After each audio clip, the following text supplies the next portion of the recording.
Kale had practiced a neutral face in the shuttle window the entire transit from the relay. It was a simple expression, brow relaxed, mouth uncommitted, eyes receptive that Terran diplomats taught themselves when stepping into rooms full of predators. The window gave him his reflection haloed by starfields and the pearl-white shape of the Academy swelling until it filled everything. The Intergalactic Academy wasn't a single building so much as a captured comet cord and grown out an asteroid refitted with gravitic veins, gardens in pressurized caverns, lecture theaters bored like amphitheaters into ice, then sealed behind transparent diamond. Spines of habitat modules encircled the nucleus in a slow tumble that engineers swore was deliberate. It looked like a glittering burr snagged on reality.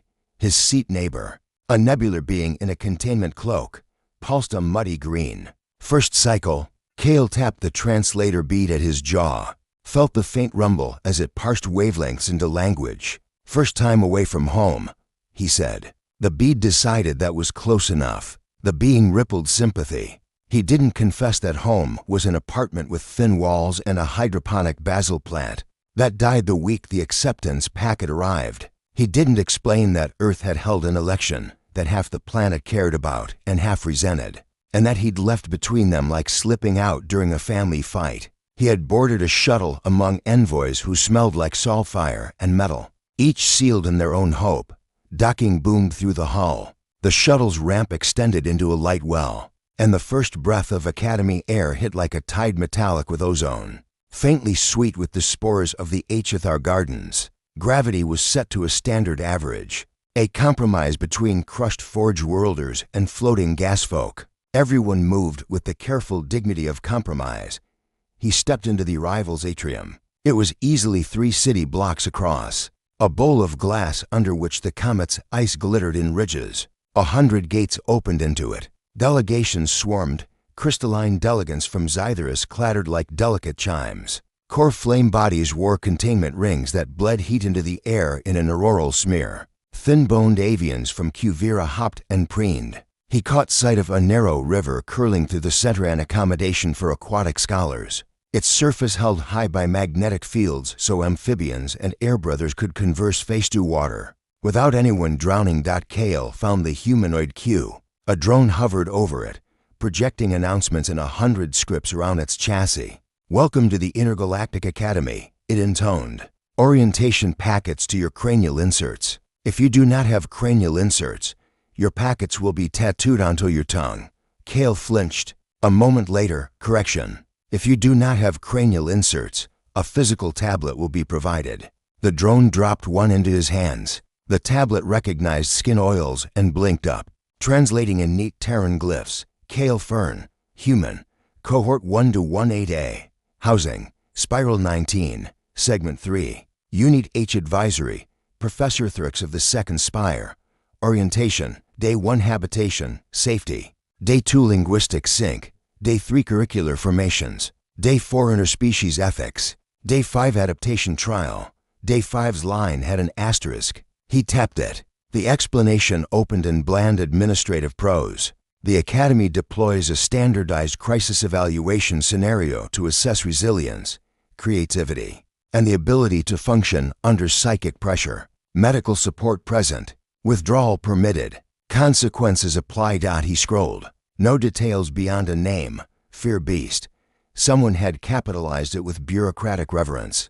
Kale Fern. A voice clicked beside him. He turned to the sound. The speaker resembled a walking chandelier of knives. Zytherian, he guessed. The crystalline being's limbs were filigreed and articulate, refracting the atrium's light into spectral splinters. A name pulsed from the badge embedded in their torso. Seraph Zythorus, triad-tempered.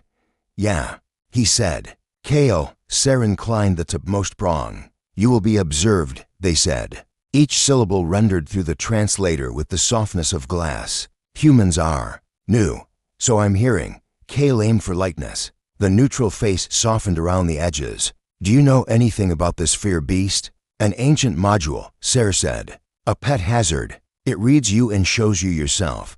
Their facets darkened, a Zytherian equivalent of a frown. If you lack a self, it borrows from the nearest available pattern. Do not stand near we who are beautifully anxious," noted. He found his housing spiral 19 was a looped corridor like someone had taken a strand of DNA and folded it through itself. Unit H unfolded from the wall into a room that was mostly smart material. It memorized his preferences with the greedy enthusiasm of a dog learning a trick. He asked for warm-toned lights, and one wall became a Mediterranean dusk. He set his backpack on the bed, and its fabric flowed to cradle the shape. He opened the closet, and it offered options in forms he'd never have wrists for. He took a breath and said out loud, "I am here." A moment of quiet answered. Then he laughed once, a single bark, ridiculous with relief and dread. Orientation day 1 was a tour. Drones gathered them in clusters by physical needs, breathable gas, gravity tolerance, private atmosphere. Kel's group included Sayer, a HFY networkling, a mobile node of a fungal intellect, wearing a mossy cloak that smelled like a forest after rain. A core uptake student whose containment ring projected a shimmering gel, so their flare didn't melt wall fixtures, and an Araxian long-limbed, all tendon and grace whose eyes tracked everything with predatory economy. Their guide was a reptilian biped, scales polished, wearing a sash of faculty green. Translator beeps identified them as Instructor Low. "You are cohort 1 to 18A, Low said. "This is not a family. Do not treat it as one. You are colleagues. Some of you will research together one day. Some of you will send each other to tribunals. Welcome." Low walked them along a hallway that flexed as if subtly breathing. "We train thought here," they went on. "Not just content. Process shapes survival. You will unlearn as much as you learn." They slapped a palm against a door. Our eyes opened onto a gymnasium full of slowly rotating cubes. Inside each cube, gravity twisted in directions that made Kel's stomach try to go missing. "Adaptation suite," Low said. "We encourage you to visit daily. If you vomit, the surfaces are self-cleaning." They turned, their tongue doing something that might have been a smile. "Do not be heroes. Heroes are a wasteful demographic." Day 2's linguistic sync happened in a soft room, layered with acoustic panels and light. A matrix of sound washed over them, not only through ears but skin and bones. Kale felt words he didn't know he knew move through him like currents, jitter his teeth, settle behind his eyes. For a moment, he was 12 again on a library floor, reading way past midnight until lines meant worlds, and the worlds were larger than his house. His block, his life. The sync left a buzz in his skull, and the translator bead warmed, as if proud, during the break. The core student drifted close, their flame suppressed to a dim coal. "Human," they said. The bead gave their voice a sizzle that wasn't translation, just physics. "We have a curiosity. Shoot. What is the color of your fear?" The core asked. Depends on the day." Kale rolled the thought around. "Sometimes it's blue-black, like the ocean at night. Sometimes it's the pale green hospital light. Sometimes it's no color at all, like static." The core pulsed, an approving bright. "Ours is white," Ser clinked, intrigued. "Zetherian fear refracts. Many colors. We build prisms to study it. We cut our terror into manageable jewels." The HFY networkling lifted a frond. "We compost ours," they said, and their voice was the sound of wind and leaves. "Everything rots into food if you are patient."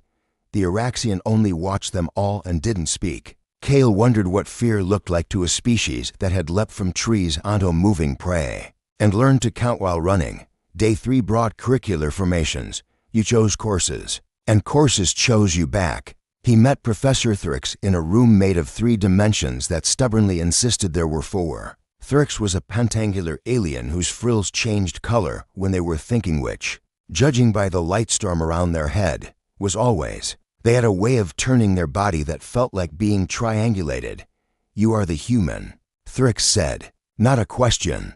Their frills shifted to a curious gold. "Fascinating. You've brought a cohort of anthropologists disguised as physicists in your wake. Every department has filed a notice." Kale sat in a chair that configured itself to human anatomy, which he appreciated. "I'm here to study adaptive systems." "Everyone is," Thrix said dryly. "Until they are not." "What does your species do when the system resists adaptation?" "We break it," Kale said, "to fast. Or try to." Frills flashed red. "A lot of species do that," Thrix said. "The question is whether you know when to stop." Thrix plucked the air, and strings of data cascaded from nothing. Your test scores suggest a tolerance for ambiguity. Your file suggests a tolerance for bureaucracies. Both are useful. However, the Academy cares less about what you can recite and more about whether you can stand upright in a hurricane. Is that a metaphor? Thrix's frills went a laminated blue that the translator tagged as amused. You will discover if you prefer metaphors or stitches. Day 5 will assist. Fear Beast. Kale said that the name hung in the room like a shadow. It is a legacy tool. Thrix's frills dimmed. I have argued for retiring it. The board finds utility in tradition. They like that the beast has a public record. It makes them feel rigorous. Kale chose his next words. Does it hurt people? It hurts what you bring to it.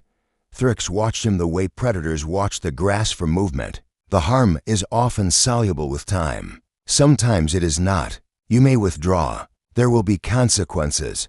What kind? Reputation, Thrix said. Funding. Access. The Academy is polite. It is rarely kind. Kale held their gaze. Understood. Afterward, he sat alone in one of the gardens, a humid cave full of HFY growths, a cathedral of green. The networklings moved along the edges like monks who'd taken vows to their chloroplasts. A pool in the center echoed the ceiling, a tunnel of glass down into darkness. He ran a fingertip along the water until ripples made a lattice from the cave's reflection. He thought of Earth, of a father who'd texted proud of you with all the punctuation, of a man who didn't know how to hold pride without burning his hands, of a mother who'd squeezed his face and said eat in the way that meant everything else, too, of the apartment key he'd left with a neighbor who'd promised to water the next basil plant. He thought of the email from an ex he had not answered because there was no answer. That didn't reopen the wound. He thought of fear as something he'd worn like a jacket in a cold city. Not fashion. Necessity. An Araxian shadow needed against the wall beside him. It was Zai. As he later learned, they spoke without looking at him. If you die in there, Zai said, I will be annoyed. I have bets. Friendly, Kale said. It is considered rude to take longer than 3 minutes to die. Zai continued, deadpan. It delays the schedule. Got it, Kale said. I'll be efficient. Zai's mouth quirked a smile by Araxian standards, which the translator helpfully didn't render, leaving the expression stranded in the air for only those with eyes to catch. Humans, your jokes look like bravado. Your bravado smells like grief. They pushed off the wall and vanished with a fold cat's grace. Day 4's interspecies ethics was both lecture and ritual. Ethics here wasn't a list of rules tacked on after the fact. It was the scaffolding everything else hung from. The lecturer, a being like a mobile fog bank flickering with lightning, spoke in parables, how early Academy experiments had folded entire biospheres into paper for convenience, how the apology lasted 3 centuries and still felt thin, how the tiniest assumption's oxygen is default, linear time is default. Mind means brain become knives in shared space. The room thrummed with agreement and resentment. Everyone wanted to be the good one in the story. No one was. Kale raised a hand. What if your ethics make you slow? What if you have to choose between doing it right and doing it in time? The fog bank rolled until it loomed. And what if speed is the ethic only of predators? It murmured. If your haste is an extraction of life, of consent, of the possibility of future, time is a resource. Who owns it? No one had very satisfying answers. Later, in the hall, Ser clinked approval. You asked the jewel of questions, they said. Kale shrugged. I keep finding out the jewel has barbs. That night, he dreamed of a dog. He hadn't owned one. Not really. As a kid, he'd befriended a neighbor's shepherd, an old one with mismatched eyes and a limp. Named August because he'd wandered into the yard in late summer and stayed. August had trailed him to bus stops, laid his head on Kel's knee when storms growled, learned the territory of Kel's sadness and patrolled it like a job. In the dream, August's head was heavy and reassuring. Kale woke with that weight still on his leg and the sensation of a gaze gentle, unjudging fixed on him. He didn't tell anyone about the dream. Day 5 arrived like a tide you see all week coming and can't do a thing about. The class gathered in the arena, one of the oldest rooms in the Academy, a practical ruin. its walls etched with layers of containment runes and older, uglier marks beneath where something had once tested the edges. The seating rose in amphitheater tiers. The floor was broad enough to hold a small habitat. Medical drones perched along the walls like silver bats. There were exits every 8th meter. The board liked to say this proved the Academy's commitment to safety. A whisper in the cohort suggested it was for show. Professor Thrix stood at the edge of the floor. Frills dimmed to a sober gray. The mic didn't need to amplify their voice. The room was tuned so that any sound from the center reached every ear equally. Engineers called it fairness. Outsiders called it creepy. Cohort 1 to 18A, Thrix said. This is your adaptation trial. You will enter in trios. You may withdraw. Records will reflect it. Medical support will intervene if you are compromised beyond your capacity. To recover without assistance, their gaze swept the tiers. It snagged on Kale. The frills flickered once, barely. A signal only someone looking for approval would pretend to believe was that low. The orientation instructor moved along the back row, handing out wafer-thin discs. Kel stuck to the inside of his wrist with a cool kiss. Lowe's tongue flicked. Biometrics, they said. If you die, we prefer you do so loudly. Again with the schedule, Kale muttered. Lowe's tail did a small amused flick. The translator didn't bother. Names began scrolling along the wall. Trios called to descend. Students with the posture of natural heroes rose with deliberate calm. Others moved as if walking toward a minor surgery. In the 4th trio, the Zetherian Ser clicked their facets and rose. Their prongs trembled despite the tint of confidence in their crystal. May your fears be symmetrical, Ser said, which was apparently a benediction. Kel's name appeared with Zeiss and the core students. He stood. His legs felt far away and obedient. The neutral face came down like a visor, on the level of the floor. The containment gates were less theatrical than he'd expected. Just shadow, a thick blackness like poured velvet.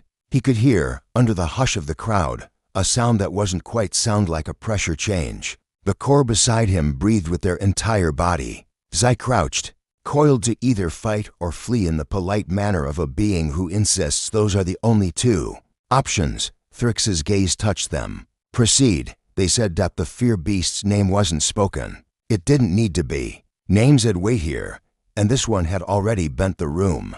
Kale stepped forward into the arena's light and thought, unhelpfully and clearly, don't run. He felt the tablet-thin biometric disc pulse on his wrist. He thought of August's head on his knee, of storms, of cities, and their blunt mercies. He thought of 1,000 uses for fear and the one use he hoped it would not find. The shadow breathed.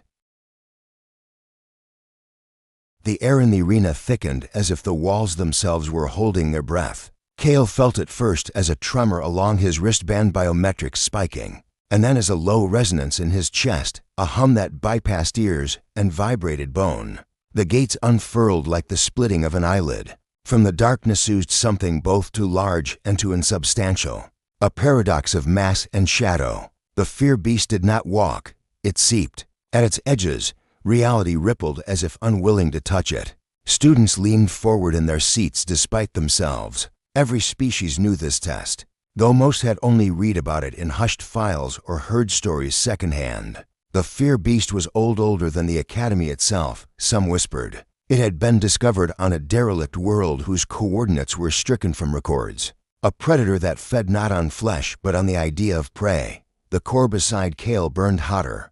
Containment gel steaming. Zai, the Araxian, lowered into a crouch, their tendon-coiled body radiating a predator's instinctive calculation. Run, fight, or freeze. The beast's form surged, adjusting itself to the first mind it tasted. To Seraph Zythers, who had entered moments before, it appeared as a hammer the size of a mountain, ready to shatter crystalline flesh. Ser had screamed, facets cracking, before medical drones pulled them out. Now it pivoted. Tasting new prey. To the core, the beast became a suffocating blanket of ash, fire with no oxygen to feed it, a prison of extinguished flame. The core howled, their body dimming dangerously low. Medical drones zipped closer, but the students staggered upright, containment ring pulsing erratically, insisting on enduring. Zai's turn came next. Their pupils dilated to void black as the beast unraveled into a jungle of barbed vines familiar. Araxian prey hunters from their homeworld. Vines coiled around their limbs, thorns glistening with the remembered venom of childhood hunts. Zai slashed wildly with claws that struck only air, each missed blow feeding the beast's laughter. A psychic sound that no translator could render. Then it turned to Kale. The arena hushed. Even the medical drones froze in their wings. As though curious, the beast rose taller, searching, stretching filaments of thought like fingers into the folds of Kel's mind. Students had described it before an invasion, a prying open of doors you swore were locked. The beast didn't simply see fear. It became it, until you drowned in your own reflection. But what it found in Kale was muddled. His surface fears were ordinary: exams, loneliness, the awkward silence when you tell a joke no one laughs at. Not the primal torrents the beast usually drank from. It pressed deeper, frustrated, sliding its talons through memory. Storms on Earth, the dark shape of a hospital bed, the bone-deep ache of leaving a home planet behind, of never being sure if you would be missed. Yet these fears were wrapped in something stubborn, something strange: acceptance, a human-shaped habit of shrugging and carrying the weight anyway. The beast hesitated. Its form flickered, confused. It tried on a dozen shapes in seconds: a tidal wave, a burning city, the hollow faces of strangers. Kale only frowned, bewildered, as if watching a film on fast forward. And then somewhere in the labyrinth of his subconscious the beast brushed against a memory. A dog. Not even a real one that he'd owned. Just August, the neighbor's shepherd with the limp, who had laid his head across Kel's knees on storm nights. A creature that represented comfort, loyalty, and the quiet assurance that some fears could be survived simply by waiting them out. The beast recoiled as if burned. And then, impossibly, it shrank. The rippling black mass condensed into a small, rounded thing. Its eyes, once voids of endless horror, became soft, luminous pools. It padded closer, no longer nightmare but silhouette, curling into a ball at Kel's boots. The entire arena went silent. Kale blinked down at it. The fear beast yawned a soft, almost domestic gesture and laid its head on his shoe. A low, thrumming purr reverberated through the floor. "What the?" Kale muttered. He glanced up, half expecting a proctor to yell that this was against protocol. Instead, he found Professor Thrick staring, frills frozen in static gray. Students whispered furiously from the tiers. "It's broken." "No, it's submitting. Humans are immune. Or he's controlling it," Zai gaped. Vines around them evaporating. The core dimmed to a confused ember. Kale crouched slowly, tentative, and extended a hand. "You okay?" he said, ridiculous even as the words left his mouth. The beast nuzzled against his palm like August had in his memory. Its purr deepened. Professor Thrix finally spoke, voice cutting through the chaos. "Impossible," they whispered. Then louder, "The fear beast has never slept." Kale swallowed, cheeks hot. Maybe it was just tired. Laughter, nervous and jagged, rippled through the crowd. But beneath it, fear curdled into something new: fear of the boy who had tamed the untamable by accident, whose subconscious had undone centuries of tradition. Above the arena, the Academy's databanks updated in real time. A red asterisk appeared beside Kel's name. "Anomaly detected. Observe closely." Even after the trial was formally ended, after Professor Thrix's frills had blazed from disbelief to panic to something unreadable, the creature remained curled at Kel's feet like a devoted hound. Its body, once a seething storm of shadow, was now a velvet dark shape small enough to fit across his lap. When Kale tried to step away, it lifted its head, whining in a frequency that made the drones jitter and forced him to stay. The medical staff didn't dare approach. One of the drones finally projected text across the arena wall. "Subject, fear beast. Status, stable. Anomaly, observe without interference." The crowd of students buzzed like a disturbed hive. "He commands it. Histe cuvren avian, feathers bristling scarlet." "No," countered a HFY networkling, its voice like wind through leaves. "It chose him. Or perhaps it is pretending," an Araxian senior growled. "Beasts deceive. Humans may be complicit." A core scholar flared white-hot in agitation. "If it obeys him, then he is the danger, not the beast." Through it all, Kale sat cross-legged, bewildered, scratching the beast's head like it was the most natural thing in the world. It pressed closer, eyes half-flitted. purring so loudly the runes on the arena floor flickered as if overloading. The faculty debateth at evening. The academy convened an emergency council. Faculty from 22 species gathered in the spire chamber, a room designed to intimidate, high-vaulted, crystalline ribs arching overhead, its central dais glowing with the academy's insignia. Professor Thrix stood at the center, frills an uneasy blue. The fear beast has deviated from established behavior. It has bonded to the human kale fern. Ripples of outrage filled the chamber. The beast does not bond, snapped Professor Ilm, a molten core being from the Forge worlds. It devours, it mimics, corrected Instructor Low, flicking their tongue thoughtfully. Perhaps it mimics loyalty as it mimics terror. Perhaps the human provided the easiest template. Then why only him? Thrix shot back. It has been exposed to millions of minds across centuries. Not once has it submitted. We are confronted with an anomaly. The holographic image of Kale appeared above the dais. Projected from surveillance, he was shown sitting in his dormitory, the beast at his side like an oversized cat, occasionally thumping its tail in ways that made nearby instruments crackle. Observe, Thrix said grimly. It follows him. It ignores containment fields. It refuses recall. If it has imprinted, the implications are terrifying, finished Professor Ilm. Voice like molten iron, a student wielding the one weapon no mind can resist. If the beast no longer reveals fears, but protects him, what stops him from wielding it as a shield? Or worse, as a leash against others? Murmurs cascaded. Some faculty stared at Kel's projection, as though it were a bomb with legs. Others leaned forward, intrigued, or a soft, cloud-like entity suggested. Its lightning flashing gently. Perhaps this is not a threat, but a lesson. The human demonstrates a different relationship to fear. Where others resist, he accepts. Perhaps the beast hungry for struggle found itself starved, and so it slept. The chamber shivered with silence. Dangerous romanticism, Thrix muttered. But the thought lodged like a splinter. Student reaction speed. The next morning, Kale was infamous. As he walked through the spiraling corridors, conversations halted, eyes followed, and bodies shifted away as if distance could provide safety. Some stared openly. A crystalline Zetherian clicked their facets and muttered, fearless. A core flame being flared white and whispered, monster. An avian unfurled wings in awe. Chosen, even Zai, the Araxian, who prided themselves on indifference, prowled beside Kale with new calculation in their gaze. You've made every predator here nervous, they said, voice low and even. Prey that tames its own fear is unnatural. I didn't tame anything, Kale protested. It just stopped. Exactly. Zai's lips curled faintly. And that is why they fear you.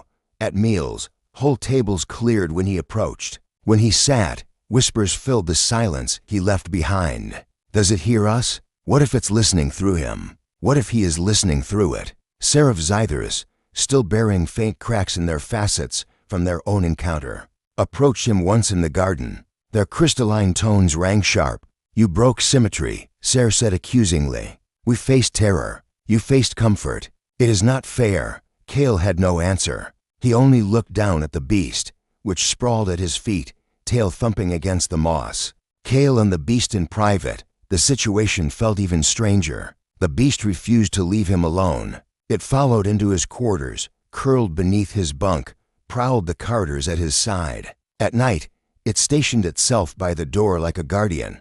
When Kale asked aloud, why me? The beast only yawned and blinked, its eyes like pools of starlight.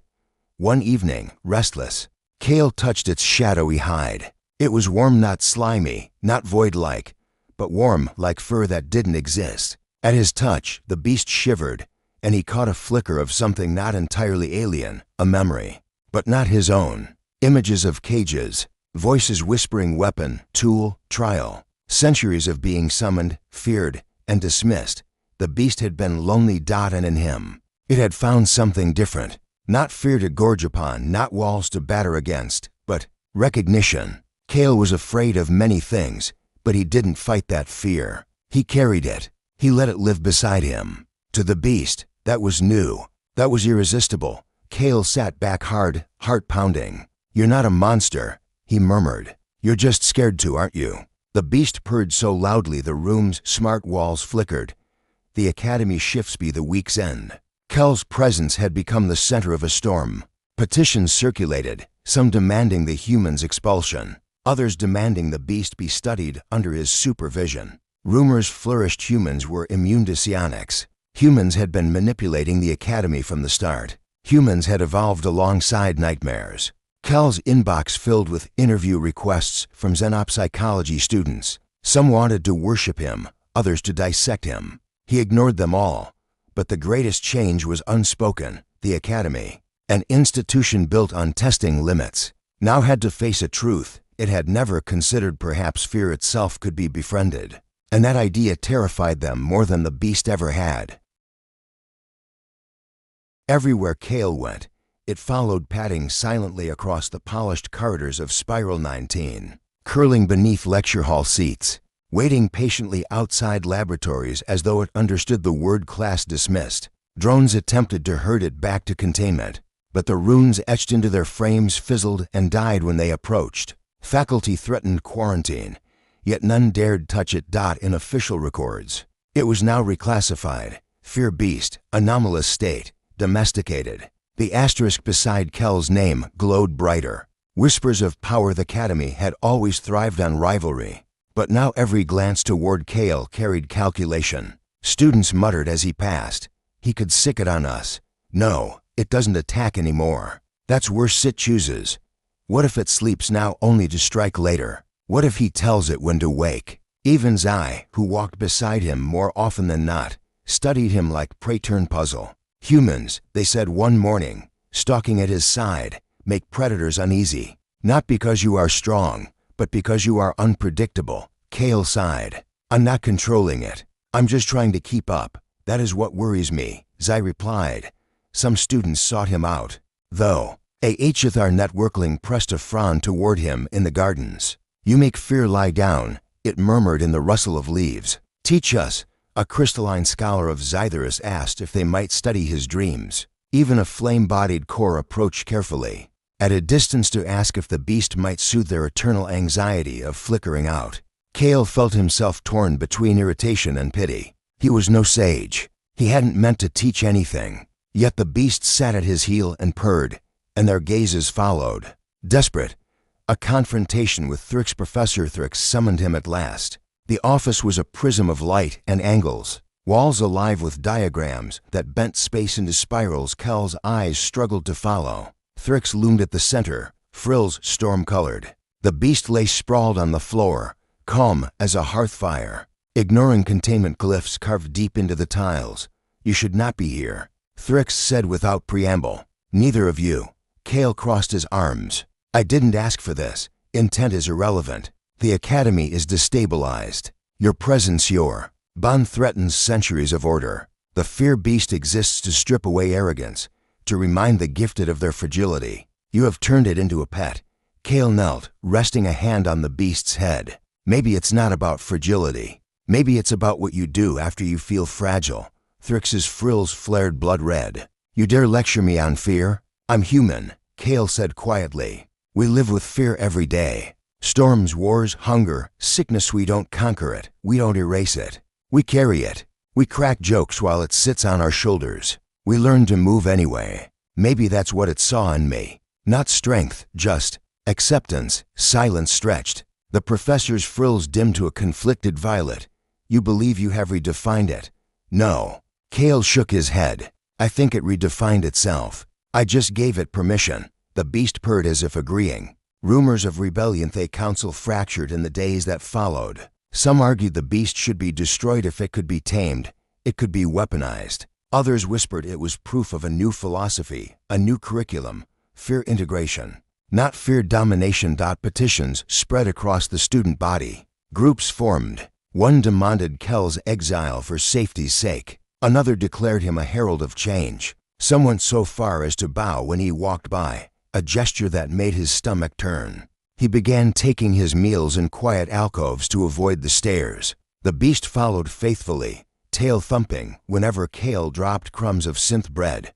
One night, Seraph Zythurus found him there. Their crystalline facets glimmered faintly with fracture lines still healing.